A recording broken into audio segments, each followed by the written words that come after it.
Anem a instal·lar Python en Windows 10. Per això anirem a python.org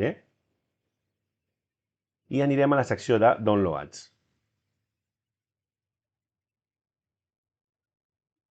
Dins de Downloads tenim l'opció de seleccionar Windows,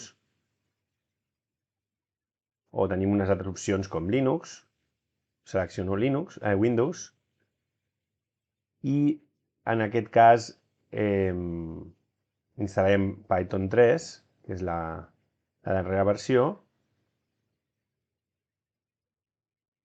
i concretament instal·larem Python 3.10, que és la darrera versió, i instal·larem el paquet de 64 bits.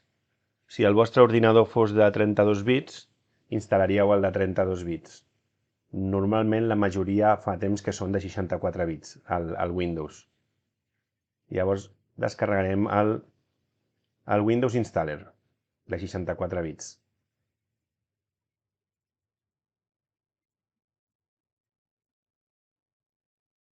Va força ràpid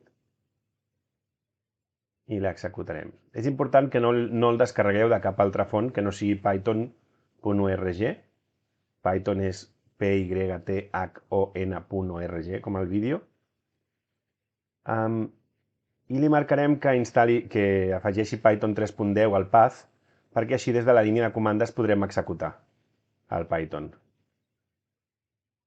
Llavors ja li diem Install Now. Ens diu si volem fer canvis a l'equip, li diem que sí.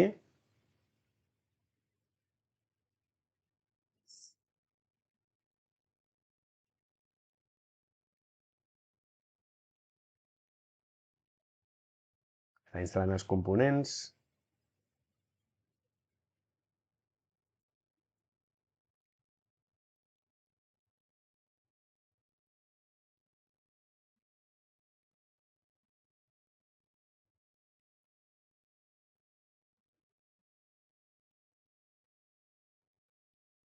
Molt bé, i ara ens diu que ha finalitzat la instal·lació, i si volem podem desactivar el límit del path per si volem passar-li paràmetres llargs. Això en principi no cal canviar-ho, i tancarem. Això, si obrim un intèrpret, per obrir un intèrpret de línia de comandes en Windows 10, anirem a la tecla Windows i posarem cmd. Això ens du al command prompt, que és l'intèrpret o línia de comandes, i escrivim Python, ens surt l'intèrpret de comandes en Python, i això ens demostra que funciona. Aquí podríeu fer print Hola, Catalunya,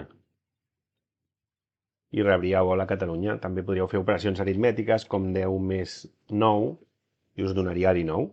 I per sortir faríeu quit.